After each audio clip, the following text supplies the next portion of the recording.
We won't be able to see anything if we keep going that way.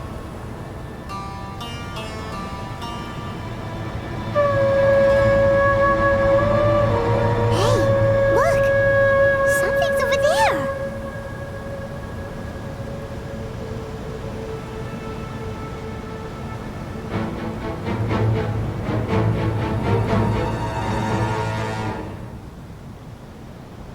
We found it.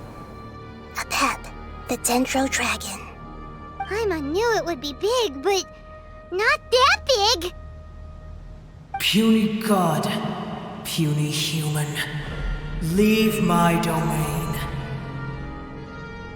Frail life forms like you cannot survive in the endless sands of the desert. Apep, we're here to save you. I do not need saving, especially not by you, brewer. You are no different from Amun. Both of you have only existed for a fraction of what you know as time. Yet you call yourselves lords of this land by leaning on the heavens' glow. You're better off paying attention to your path ahead, as you will fall where you've fallen before. I know that you hate both gods and humans, but you've grown too weak now. Can't you let go of your hatred, even for only a moment? Let go? For only a moment? Foolish boor. You will find no gratefulness from me, even if you heal me. You will only be reviving the dragon that will destroy Sumeru and the Seven Nations. No, you're ill, that's all. That I am. Time will bring death to all. It's unavoidable. Although I am gravely ill, my mind remains clear.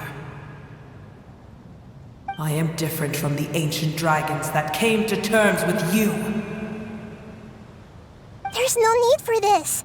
There's no point in fighting. What we need is the truth. The truth.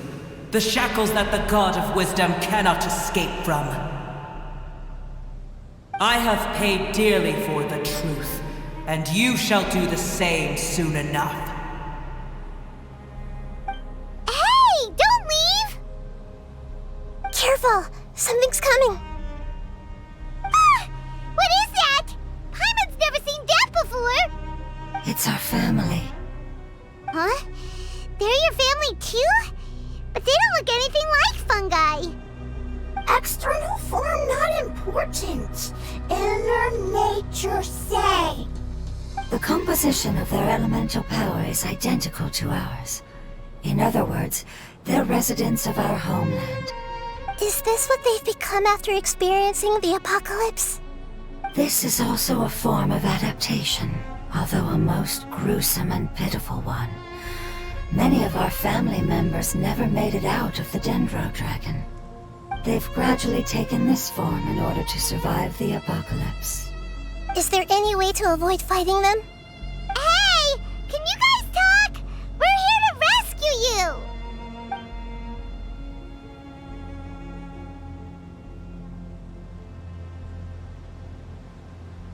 They've given it their all just to survive. They're being drawn by the fire seed. Only its power can temporarily free them from their pain. All that remains are the instincts to survive and search for energy needed to do so. Everything else has been discarded in the process of adaptation. So this is the result of forbidden knowledge. Would our world become the same if forbidden knowledge was allowed to rampage across Teyvat? Like fish struggling on land, unable to find a single puddle of fresh water in the entire world. Yes, but please try to be gentle with them. They are not evil in nature. All they want to do is survive.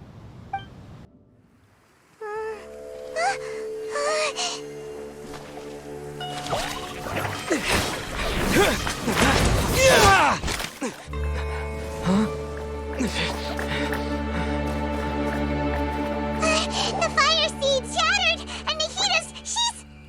I know. A sacrifice must be made. but not by the Lord of Dendro.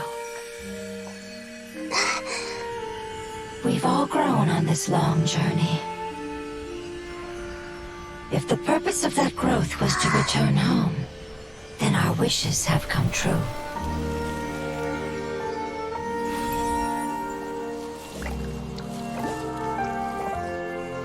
Would you lend us your power? You knew it would come to this.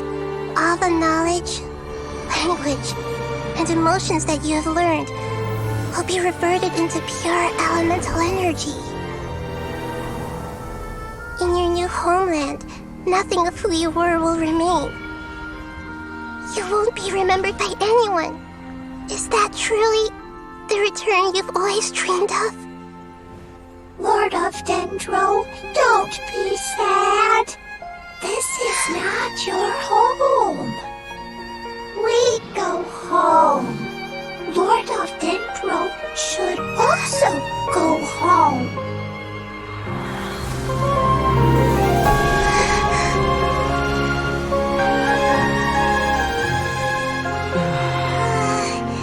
Hear us, please. Feel our heartfelt desires. Awaken!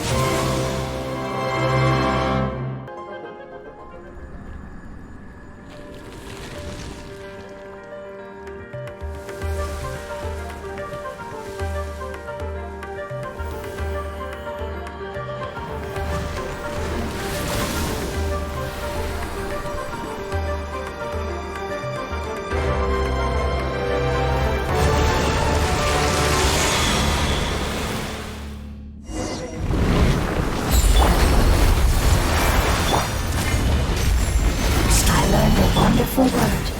It's new, which means light. It will be your name from now on. Good. Sounds like you like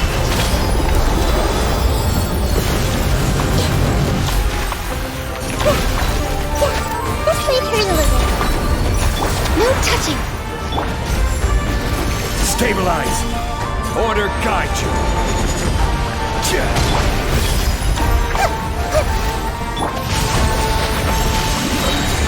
Let me read you a verse. Born of ice and frost. Grow!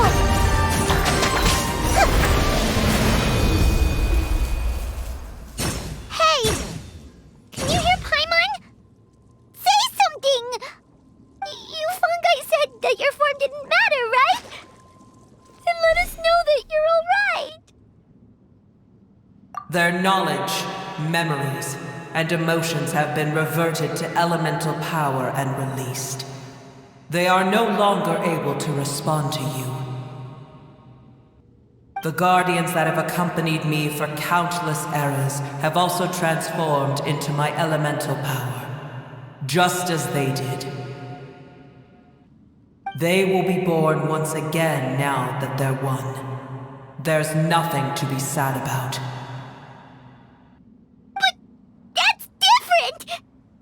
They won't ever be the same. Paimon, we will never understand it, and it will never understand us. That's how it's destined to be. But as long as you can be healthy again, then nothing else matters to me, Apep. Samara will be free from threat as long as your health is maintained. I thought that my rage would be kindled once my power returned to me. However, what I feel now is a feeling that has long eluded me. The feeling of peace. The forbidden knowledge influenced you ever since you were contaminated, greatly amplifying your hatred and rage. Yes, there's no denying that. Although my hatred for that usurper from beyond the heavens still stirs deep within me. Destroying you and your people serves me no purpose. Be that as it may, my position still stands, and I will have nothing to do with you. When you inevitably perish due to your ever-expanding curiosity, I will still sneer and mock you in my heart. Sheesh, who can put up with you? I respect your decision, and with time, I will prove to you that we will not repeat our mistakes. Before you begin resting, there is one last thing I would like to know. How did you become affected by forbidden knowledge? It's a long story. We all once believed in the distant past that only forbidden knowledge could give us enough power to defeat the heavenly principles. The Dragon King acquired the power of darkness from outside of this world, and led us in a fight against the order established by the outsiders. Dragon King? An unimaginable war took place into that, causing destruction on an unprecedented scale. The world itself was on the verge of collapse. In war, the victor would inherit the right to shape the world, while the losers must turn into ash. But I didn't give up on searching for a way to turn the tides, even after the death of the Dragon King. As I attempted to collect more forbidden knowledge from the corners of the world, as it was on the verge of collapse, I was stopped by the giant spike that fell from the sky. Sand dunes arose where there was only forest, and it was as if even Sumeru itself was trying to tell me that the era of the dragons was over. But you still didn't give up, did you? Because of Amun Al-Ahmar. Yes. Al-Ahmar eventually obtained this power with the help of Nabu Malikata. His ambitions continued to grow, and he planned to establish a powerful kingdom in my domain. Although I didn't think much of him, I allowed his actions under one condition. The condition was that after his death, all the knowledge he came to accumulate would belong to me. At that time, I still harbored deep regrets. By the time the Dragon King finally returned, the world had irrevocably changed. Some of the dragons have grown close to your kind, and have forgotten all about our hatred from when the world was taken from us. And some died, leaving behind nothing but their bones, while others chose to flee after experiencing pain and agony. But for me, the scales and will of the Dragon King still shine bright in my heart, even to this day. I will follow it until the end of my time. You really are insane. When Al-Ahmar's proud kingdom collapsed, I swallowed him whole as I agreed and absorbed his elemental power.